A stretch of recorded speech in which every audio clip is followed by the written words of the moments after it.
My name is Hunter Yeager. I'm 34 and I'm a registered nurse in Millhaven, Ohio.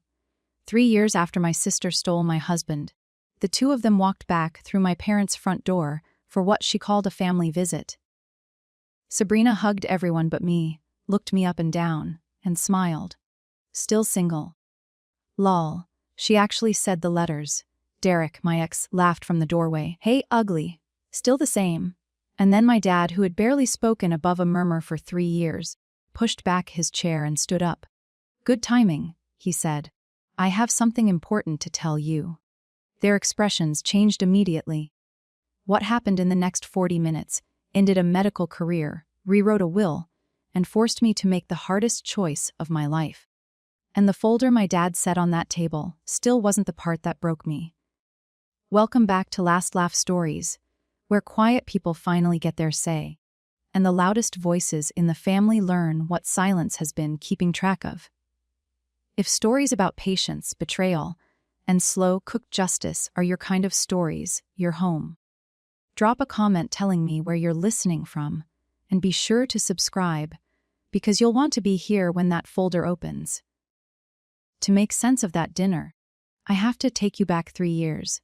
I was 31, married 4 years to Dr. Derek Cole, internal medicine, the kind of man who introduced himself with the doctor attached. I was working med-surg at Millhaven General 312s a week, and I thought we were fine. Tired, but fine. Everyone's tired. Then one February night, my unit was overstaffed, and I got sent home early, still in my scrubs, smelling like hand sanitizer and somebody else's bad news. Derek was in the shower. His phone was on the kitchen counter, face up, and it lit while I was pouring cereal. I wasn't snooping. The banner did the snooping for me. A text from a contact saved with a little red heart. I knew the name before my eyes finished focusing, the way you know a diagnosis before the labs come back. Sabrina, my sister. The message said she'd left her earrings in his car. And it said other things I won't repeat because my mother might hear this someday, and some sentences you can't unhear. Here's what I did. I didn't scream. I didn't throw the phone in the disposal, though I priced it out emotionally. I photographed the screen twice, checked the timestamps, and set the phone back down at the same angle. 12 years of nursing will do that to you.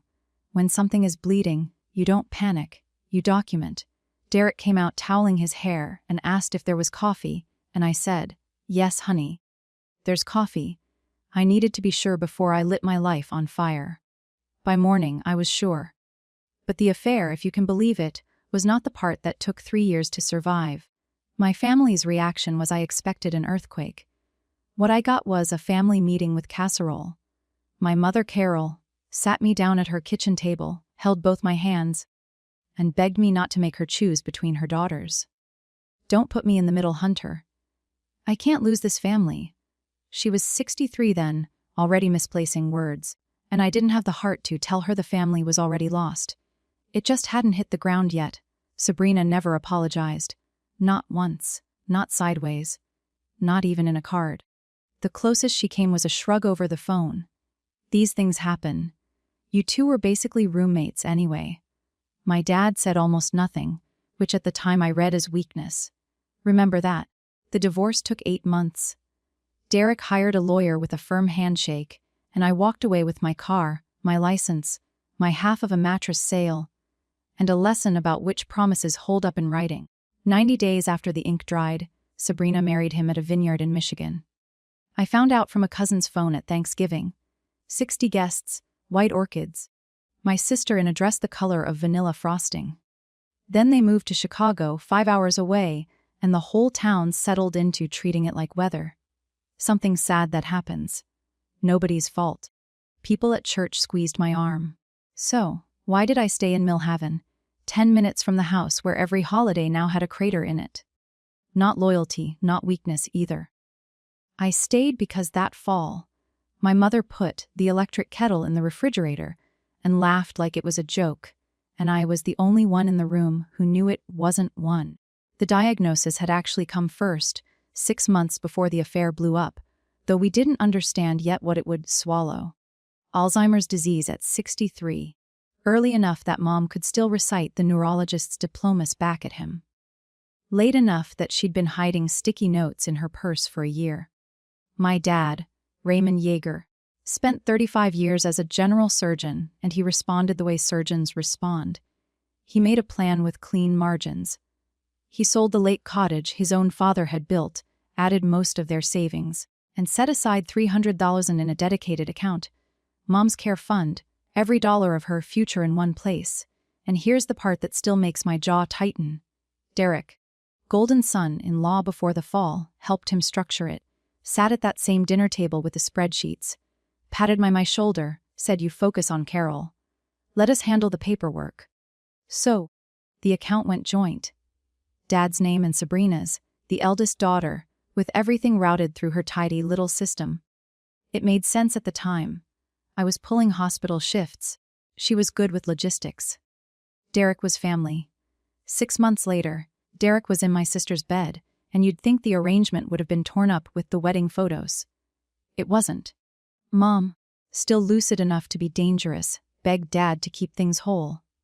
If we cut them off, I lose her. And my dad, the man who once fired a scrub tech for mislabeling a specimen, just nodded and left the names where they were. For 3 years, I told myself he was too heartbroken to fight. I have never been so wrong about a quiet man in my life. So, the machine settled into its shape. I did the hands. Sabrina did the money. On paper, it sounded almost fair if you've never done the hands. My week ran like this. 3 12-hour shifts at Millhaven General, every Tuesday at my parents' house, alternating weekends, plus every phone call that started with Hunter. "Your mother is asking for you." I managed her medication list, drove her to neurology, learned which shower rails she'd actually use, kept a whiteboard schedule on their kitchen wall, and because charting is the one religion nursing gives you, I kept a care log. Date, time, what happened, who was there. Habit, not suspicion. The fun paid for real things at first. A day program on Thursdays, an aide named Rosa 2 mornings a week, grab bars, door alarms. Requests went through Sabrina's system, and reimbursements came back with smiley faces in the memo line. Then, near the end of that first year, I was sorting mail at the house and found a statement Dad had left out. One line item, BrightPath Home Services, Care Coordination, 2L400 for the month. I read it 3 times. I had been in that house 4 days that week. There was no BrightPath, no badge, no binder, no van in the driveway, no coordinator calling me. And coordinators always call the nurse in the family. I brought it straight to my dad, statement in hand, finger on the line. He looked at it a long moment, then folded it in half. "I'll handle it," he said. The next month, the charge was there again, $2,600 this time. That night I opened my care log and added a new column. And in it I wrote one short line that would matter later. No aid present today. Let me tell you what 3 years actually looks like, because it isn't dramatic. It's Tuesdays. Tuesday was our day. Mine and Mom's. I'd come at 900 with cinnamon rolls from Hartley's, and we'd sit at the kitchen table while I brushed out her hair, because buttons had gotten hard. But she still wanted to look nice. And there is a way a daughter learns her mother's scalp like a map. We did photo albums until the photo albums started upsetting her. Then we did birds at the feeder. Then we just did the brushing and the radio. Somewhere in year 2, she stopped reaching for my name. It didn't go all at once. It flickered like a bulb before it quits. One afternoon, she caught my hand mid-brush and studied me with those pale eyes and said, "You're the one who comes on Tuesdays. Not Hunter, not Sweetheart. The one who comes on Tuesdays." People ask if that broke me, and I tell them the truth. It did the opposite. Her mind was letting go of every scoreboard she'd ever kept. Names, weddings, who wore what. And the last thing it held on to was who showed up.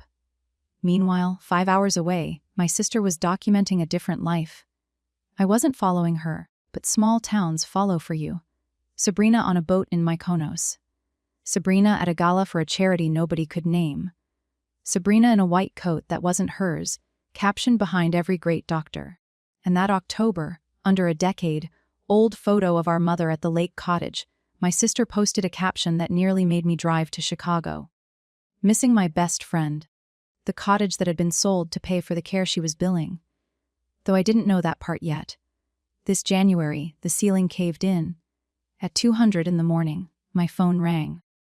And it was a Mill Haven police officer, with my mother in the back of his cruiser, wrapped in a blanket, mildly hypothermic and asking, politely, if he could take her to the lake house. She had gotten up while my dad slept, dressed herself in a cardigan and one shoe, let herself out the back door, and walked almost a mile down Route 9 in 20-degree air, looking for a cottage that had been sold 2 years ago. The ER kept her till morning. She was fine.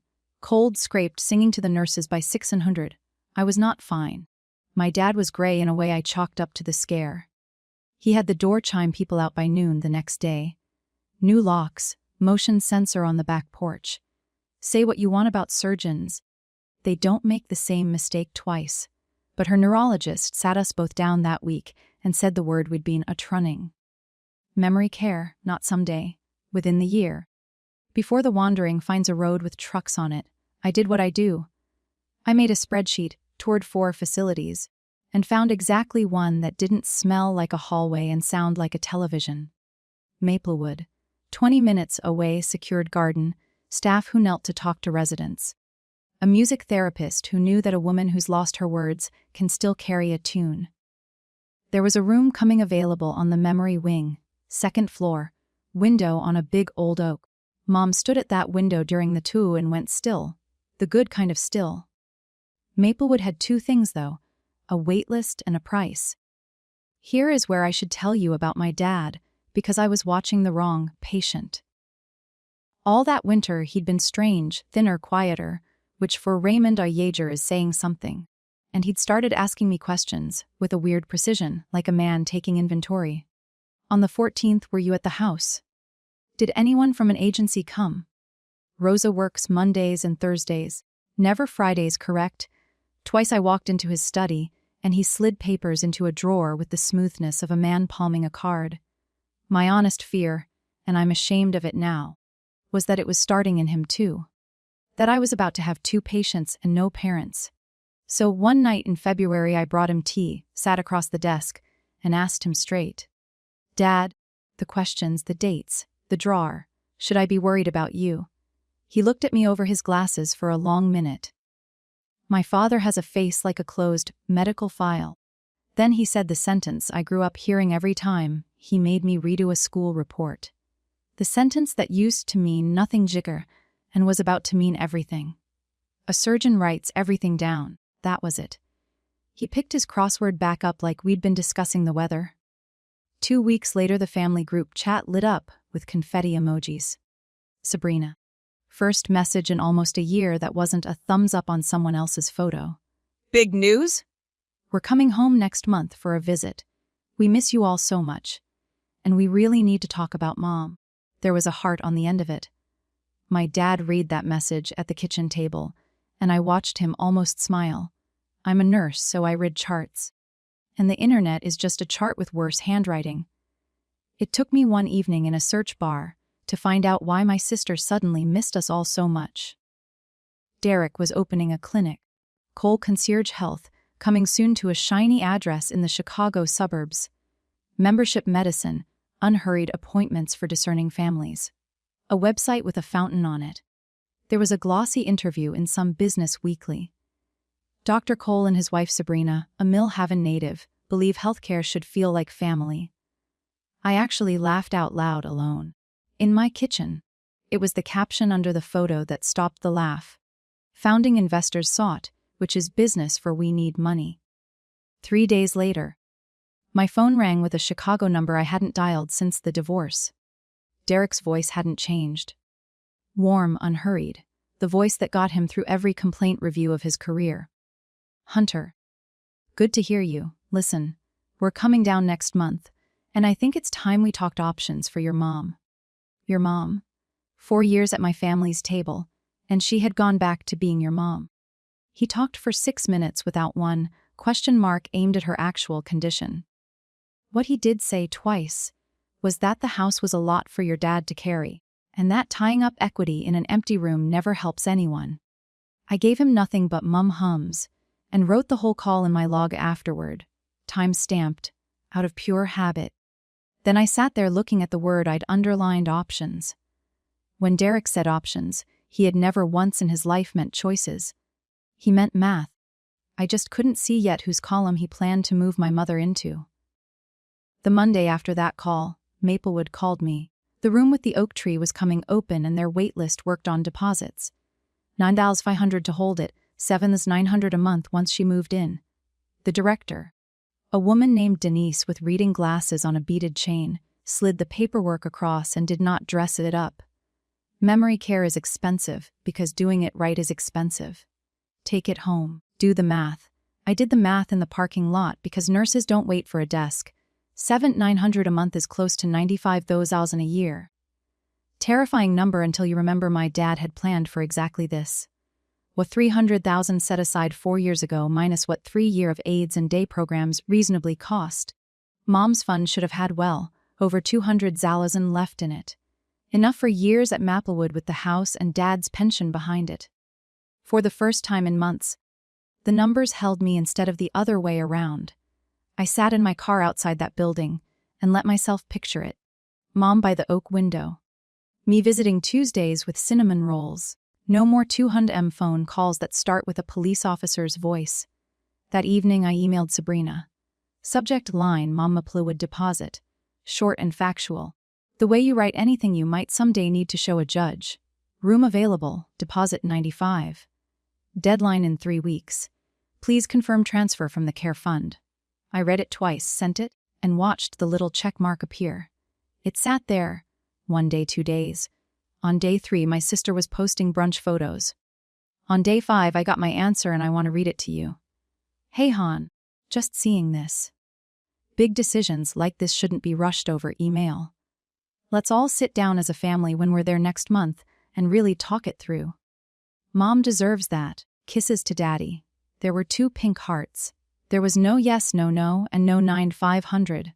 The room's deadline came before their visit, and she knew it because I had put the date in bold.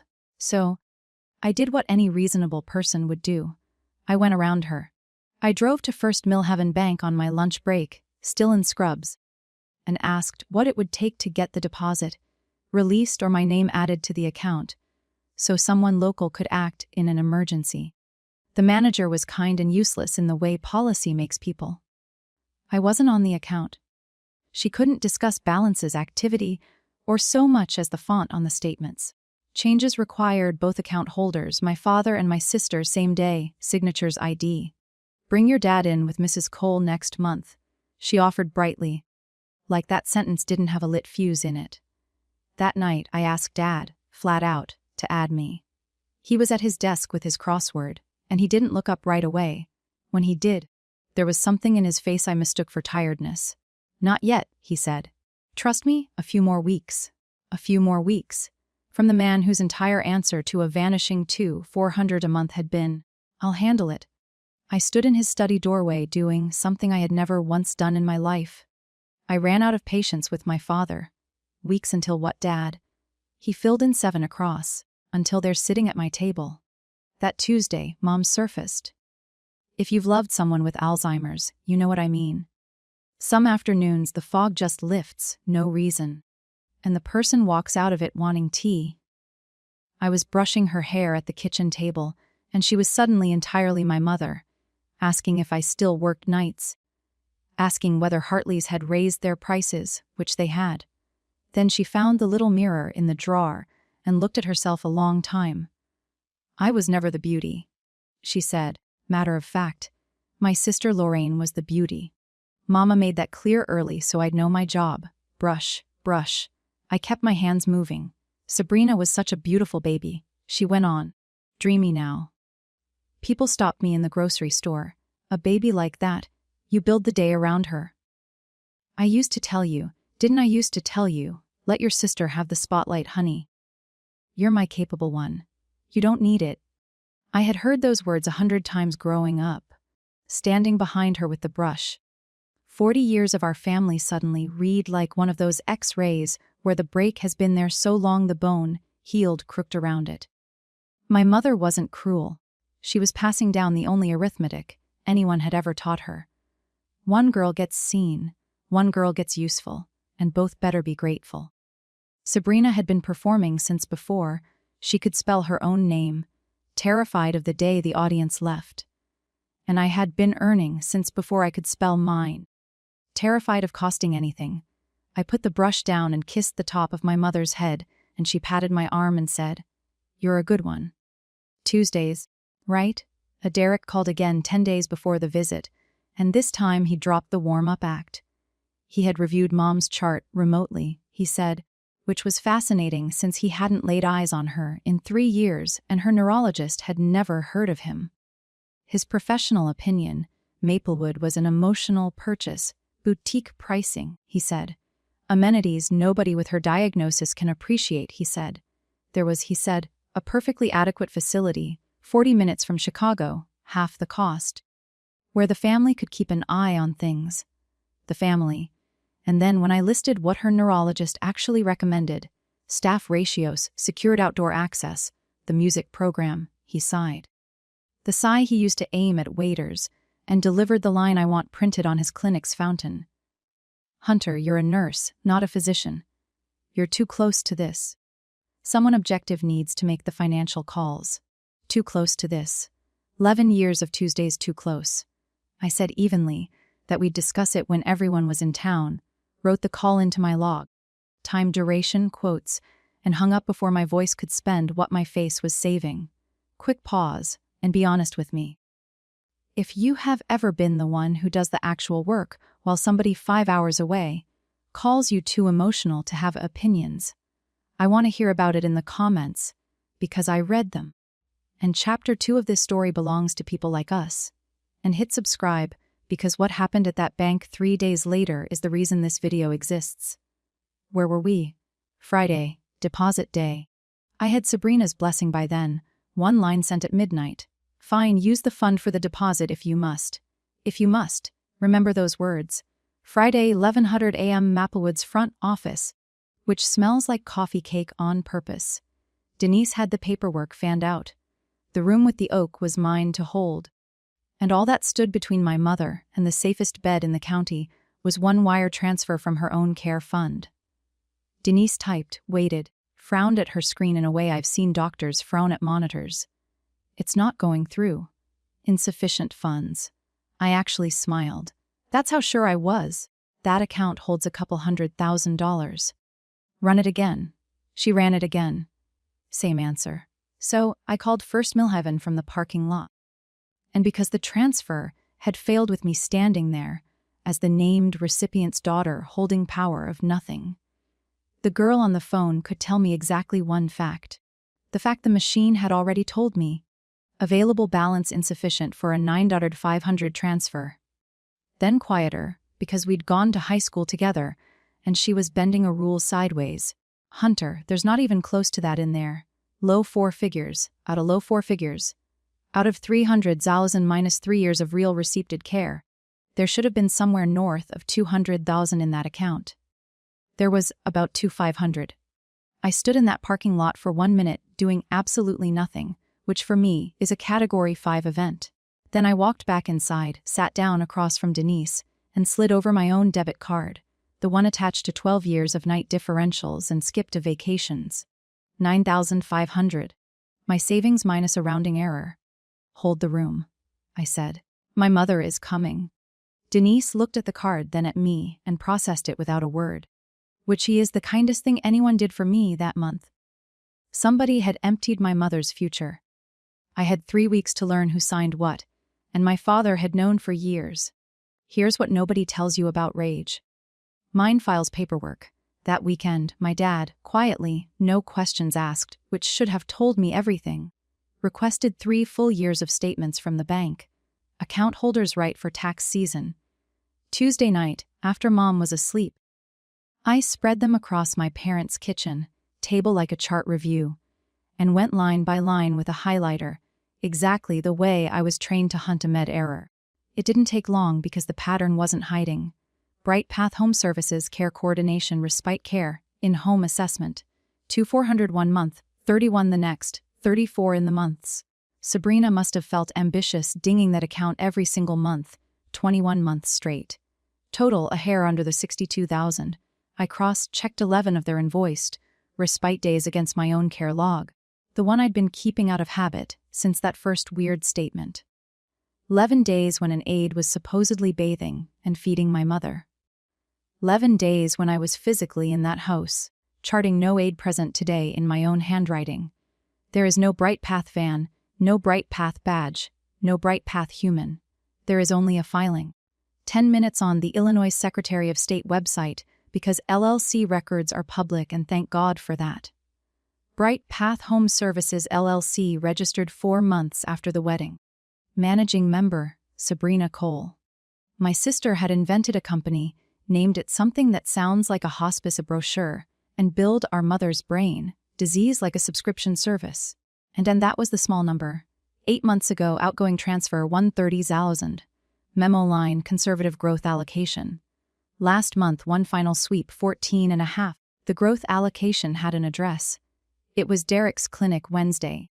I paid $275 of my own money for 1 hour with an elder law attorney 2 towns over, because I wasn't ready to say any of this out loud in Millhaven. I laid out my folder, statements, my log, the LLC printout, and watched her eyebrows do a slow climb. This, she said, is one of the cleanest financial exploitation patterns I've ever seen walk in here. And you can't do a thing with it. I'm paraphrasing barely. Problem 1. I wasn't the account holder, so legally the injured parties were my parents, and any suit, any police report, any freeze had to come from my father's hand, not mine. Problem 2. The moment the couple smelled trouble, 1 certified letter, 1 call from a detective, that last 500. And more importantly, any recoverable assets could slide into the clinic's business entities and take years of litigation to chase. Problem 3. The one that put ice in me. Criminal cases are slow. Charges, discovery, trial. 18 months if we sprinted, she said, and restitution, if it ever came, would come long after Maplewood's next dozen invoices. Your mother needs the money back faster than the state can punish anyone. Civil pressure gets money. Prosecution gets headlines. I drove home the long way, past the lake where the cottage used to be ours, doing the arithmetic that mattered. Every road ran through one man, the account holder, the injured party, the quiet man with the crossword, who had watched a fake company eat his wife's future for 3 years and said, "I'll handle it." Either my father had been asleep at the wheel of his own life, or my father was doing something, and I had been standing outside of it.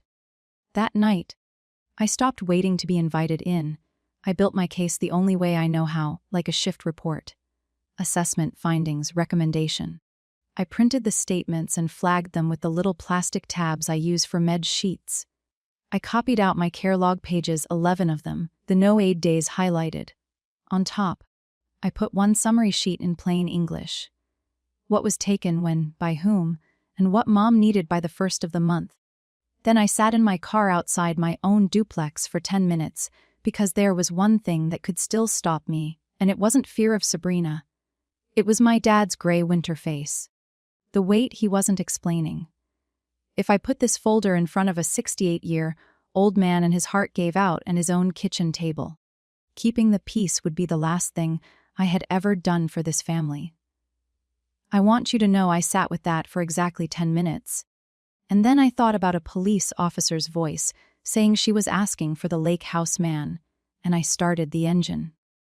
It was almost 1100 when I pulled up. The house was dark except for one light, his study, glowing yellow behind the curtain like it had been every night that winter. I let myself in the back, past Mom's door alarm, and stood in the hallway with my folder against my chest like a shield. I could hear paper moving in there, a drawer, the particular squeak of his old chair. My father was awake, at his desk. At 1100 at night, 3 days before my sister came home, as if he'd been waiting for me for 3 years. I knocked on the study door and he said, "It's open, Hunter." Before I made a sound, he let me talk. 10 minutes uninterrupted, my folder open on his desk, my voice doing the steady clinical thing it does when the news is bad. Bright Path, 11 days, the 130,000, managing member. When I finished, my father took off his lasses, cleaned them, and said, 61, 900, like a man correcting a residence chart. Their invoices drift upward in March. She got a bonus in March, back when she had a real employer. Old habits. Then he stood, took a key from his vest pocket, and unlocked the oak cabinet behind his desk. The one I'd assumed my whole life held tax returns and old journals. 3 shelves, labeled folders, year by year. Copies of every statement going back to their first month in Chicago. Screenshots, certified mail receipts, the BrightPath LLC registration, printed and dated years before my 10-minute internet discovery. A timeline in his surgical block print, cross-referenced. I saw my own name against the whiteboard schedule photos. He'd apparently been taking of my care calendar for years. My red flags, the ones I'd handed him one at a time like a good girl, filed and annotated. You knew, I said. The 3rd month, he said. The first invoice looked wrong. The second confirmed it. After that, every month they billed. The record got heavier. Cut them off early, you save money and lose the proof. Let it run. Document everything. And he tapped the cabinet door. A surgeon writes everything down. I asked the only question left. Why now, Dad? Why not last year? And my father, who had been thin and gray and quiet all winter, sat back down and told me about the scan in November, and the second opinion in December, and the word pancreatic, and what months, not years, does to a man's calendar. Then he almost smiled. Good timing. They're coming to us. The next morning, we drove to see Marjorie Bell, elder law attorney, a woman about 60 with a handshake like a door closing. It turned out I was the last person to join a surgery already in progress. The new will drafted. Mom's remaining scraps of money already moved by Dad, the one signature Sabrina couldn't block, into a fresh account with his name and mine. A demand package sat in a folder with Bell's letterhead. Repayment in full, civil complaint ready behind it, criminal referral behind that. Like instruments laid out in the order you'd reach for them. We don't send anything? Bell said, until they're in a room. Paper scatters people. Rooms concentrate them. The plan for the visit was simple. Let them come, let them make their pitch, whatever it was. Dad was betting on the house. And then he would stand up, and the folder would come out, and every path they might run down was already bricked over. I sat there nodding, taking my own notes, feeling for the first time in 3 years like the floor was load-bearing. And then my father turned away from Bell, looked at me over his glasses, and went off script. When this is over, he said, what do you want, Hunter? I started to answer, and he held up a hand. Not for your mother. I know what she needs, it's in the file. For you? What do you want? I opened my mouth, and nothing came out. 34 years old, a woman who can tell you what every patient on a ward needs at 300 a.m., and the question, what do you want? Hit me like a language I'd heard about but never learned. Belle glanced up from her legal pad. My father just waited. He was still waiting when we left. The 2 weeks before they came were the longest of my life, and I spent them doing something I'm not proud of rehearsing. Not the plan. The plan needed nothing from me but a calm face. I lay awake drafting speeches for my sister. Little scalpel sentences, polished nightly, about vineyard weddings paid for out of what canceled Rose's Fridays, about missing my best friend posted under a photo of a cottage she'd helped liquidate. I'd fall asleep mid-edit and wake up sharpening a different one. Meanwhile, Daytime Hunter kept the machine running. Shifts, Tuesdays, the brushing, Maplewood's intake forms in triplicate. Denise called to confirm move in for the 5th of the month. And Mom, in a half-lucid moment, asked if the new place would have her oak tree, and I said yes, and she said, well, then. But here's the thing I finally admitted to myself somewhere around midnight, number 9, and I'll admit it to you. Because this channel is where I tell the truth. I wasn't rehearsing for justice. Justice was handled. The folder Bell, the bricked over roads. I was rehearsing for the scoreboard. 3 years of still single rattling around my head. And what I wanted, what I physically craved, was one public inning where I finally got to be the one holding it. Be honest with me, because I was honest with you. Would you have gone for the takedown? The speech, the audience, the whole flambe? Tell me in the comments. I genuinely read them. And subscribe if you're staying for this dinner because you've earned a seat. Anyway, God has a sense of humor about rehearsals. The doorbell rang on a Friday, 24 hours ahead of schedule, and every speech I'd written went out of my head for good. They came early to catch us soft. I'm convinced of that now. Sabrina swept in the way she enters every room, like the lighting had been waiting on her. Real estate hugs for everyone, the kind where only shoulders touch. When she got to me, she stepped back instead, took a slow inventory from my shoes to my ponytail, and smiled the smile that got her 3 county fair crowns. Still single. Lol. She said the letters out loud, at our mother's dining table. Derek came in behind her carrying wine nobody asked for, surveyed the wallpaper, the worn runner on the stairs, me, and laughed. Hey, ugly. Still the same, to this day. I don't know if he meant the house or me, and I don't think he knew either. The sentence was load, bearing both ways. I said, "Hi, Sabrina. Derek, there's coffee." And my voice came out level, which I attribute to 12 years of saying the patient in room 4 is coding in the same tone you'd order lunch. My hands did not shake. I want that on the record. And then came the moment none of us staged. Mom appeared in the hallway in her yellow cardigan, fresh from her nap, and stopped in front of this glamorous stranger.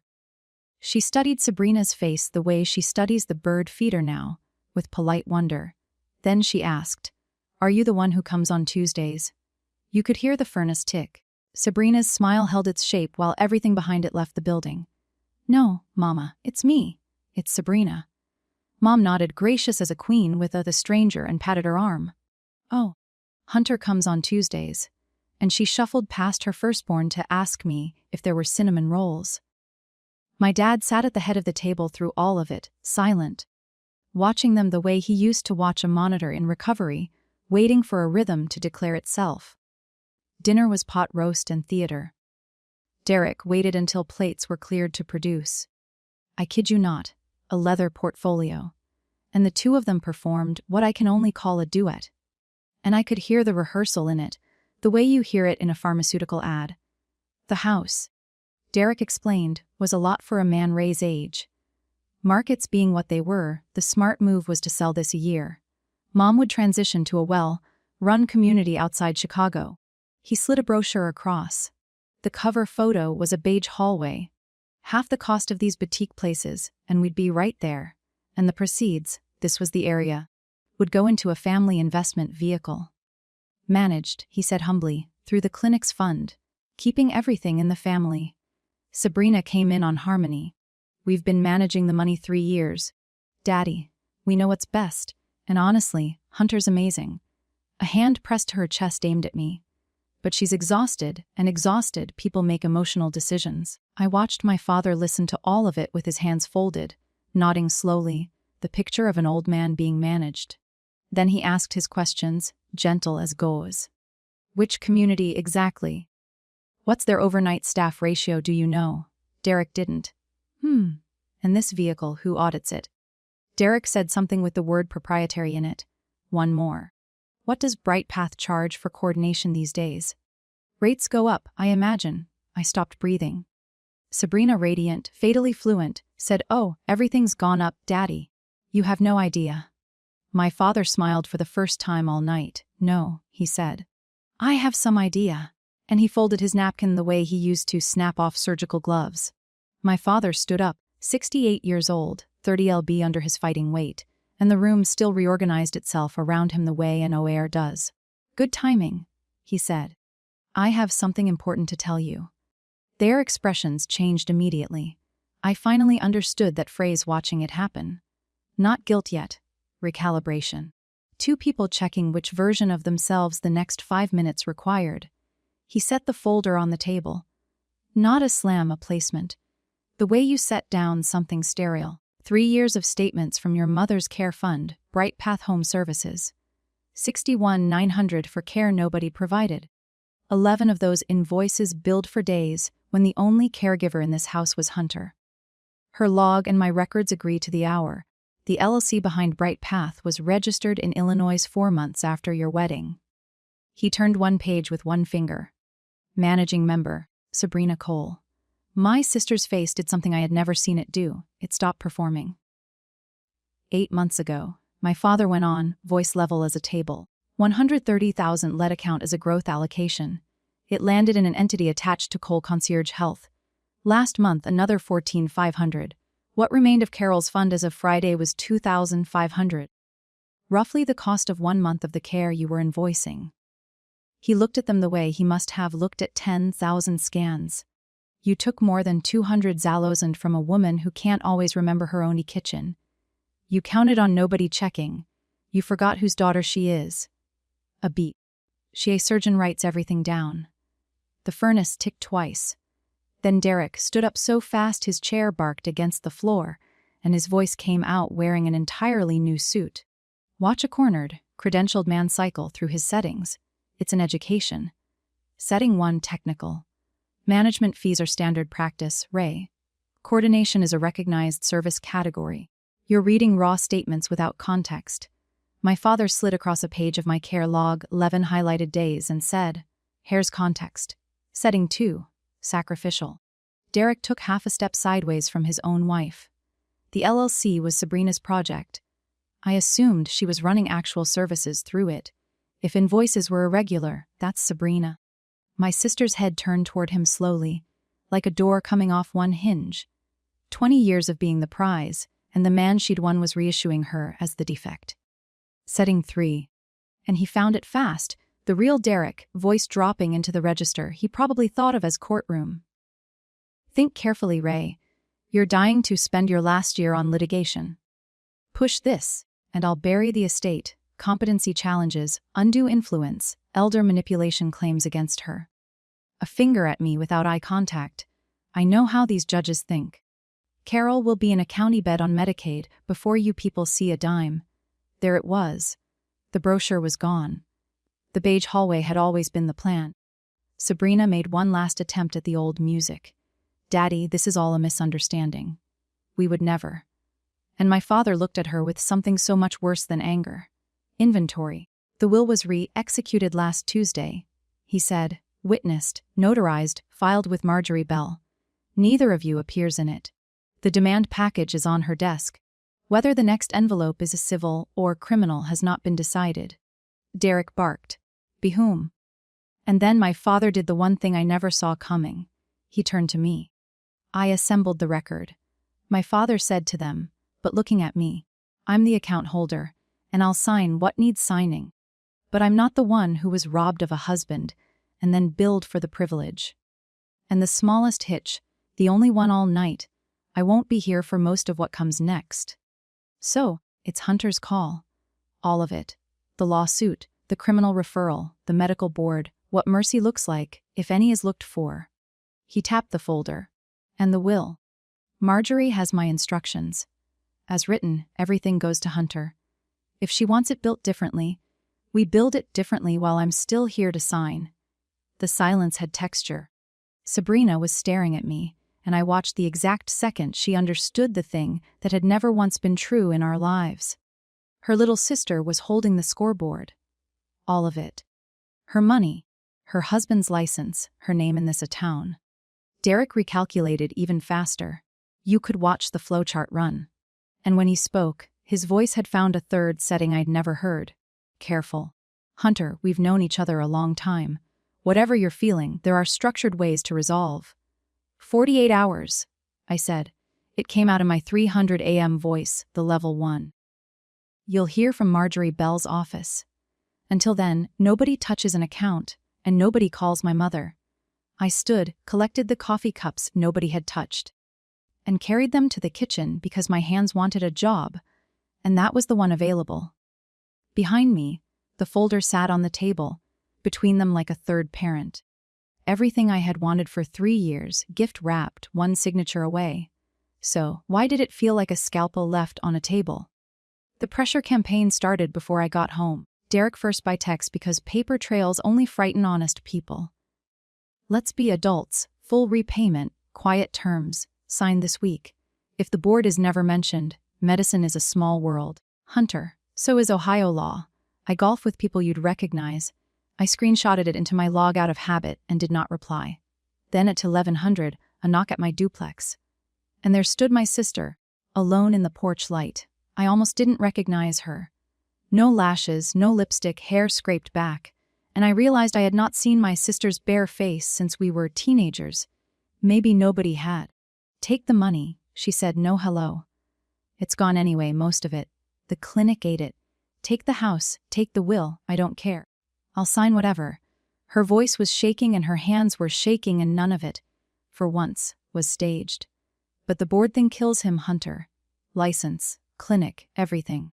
And if he goes down," she laughed, one broken note, "what am I? He's all I have." I asked her quietly why she'd done it, any of it. And my beautiful sister looked at me for a long time out there, in the cold, and finally told the truth, possibly for the first time since her first pageant. Somebody had to be the pretty one. She said it the way you'd name a diagnosis. "You don't know what it's like watching that go. Being seen was the whole job, Hunter. Mom gave you the useful thing. Useful doesn't expire. For 1 second, I saw the 6-year-old who got applause for existing and the terror underneath every crown since. She never once said sorry. Not for Derek, not for Mom, not for me. I told her goodnight and I closed the door and I sat on my kitchen floor with my choice. I didn't sleep, so at 600 I drove to my parents' house and let myself in. And because it was technically Tuesday, I got out the brush. Mom was up with the birds these days. She sat at the kitchen table in the yellow cardigan, and I worked through her hair section by section while the coffee maker talked to itself, and she hummed something from Before I Existed. And somewhere in there my hands went quiet. Here is what I understood at that table, and I'll say it plain because it cost me enough to learn. If I took the crown they were all suddenly offering. Soul hair, avenging daughter, the sister who won in the end. I would finally have the thing I'd been starving for since I was 9 years old, and it would prove the scoreboard right. It would just be Sabrina's religion with me on the throne, the whole machine intact. One girl seen, one girl useful, everybody keeping score forever, waiting to chew on whoever came next. My mother never needed a winner. On her worst night, on Route 9 in one shoe, she wasn't looking for the daughter who won. She was looking for something that felt safe. She kept one fact when everything else went. Someone comes on Tuesdays. That's the entire ball game right there. Love that has to be won can be stolen, Lee, and watched it happen at my own kitchen counter. Love that just shows up has no handle to grab. Mom surfaced for a second, caught my eye in the little mirror and said, "Tuesday girl." And I said, "That's me," and finished the braid. At 8:01 I called Marjorie Bell's office. "I know what we're doing," I told her, all of it. Set the room for Thursday. Thursday, 10:00 a.m., Marjorie Bell's conference room, long table, bad coffee. My father to my left with his hands folded. The two of them across from us, flanked by a Chicago attorney who kept glancing at his own phone. I have run codes. I know how to be the calmest person in a room professionally, and I am telling you I have never needed the skill more. I went down my list like a shift handoff. 1. Repayment, 2 out of 6, 400, the full Bright Path plus both transfers. You'll sign a repayment agreement with a confession of judgment today. Miss one payment and the judgment files itself. No trial, no discovery, no delays. Sign it or the civil complaint and the complete criminal referral packet go out tomorrow morning, and you can explain Bright Path to a jury in a county where everybody's mother knows my mother. The Chicago attorney started reading very fast. 2. The estate. I looked at him because this part we had settled at his desk the night before and he'd listened. And then he'd put his hand over mine for about 4 seconds. Which for Raymond Yeager is a wedding toast. The will is drafted, leaves everything to me. I've asked him to redraw it. Everything. House, pension remainder, recovered funds goes into an irrevocable trust for the care of Carol Yeager. Professional trustee, Marjorie supervising. Nobody in this family inherits anything until Mom has everything she'll ever need. No child of this family gets to hold money over another one, ever again. Sabrina made a small sound. I didn't look up. 3. The trust signs a paid caregiver agreement, market rate, taxes withheld, respite coverage written in. Turns out care coordination is a real job when a real person does it. The first person it pays is Rosa. The second one is me. Derek's attorney whispered. Derek stared at the confession of judgment, and I watched him run the only math that had ever mattered to him and come up short. He signed. His pen tore the paper a little. Sabrina signed without reading, which was somehow the saddest thing in the room. Then I took out the last document, the one nobody had priced. 4, I said, and set it down facing them. State Medical Board complaint form.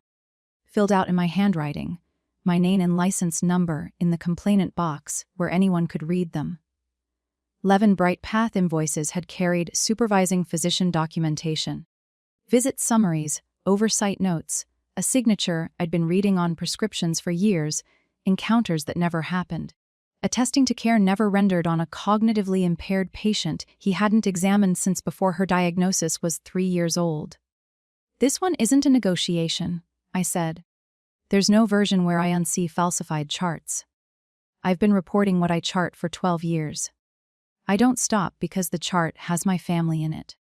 The Chicago attorney said the word settlement with a question mark, and I slid the form back into its envelope, sealed.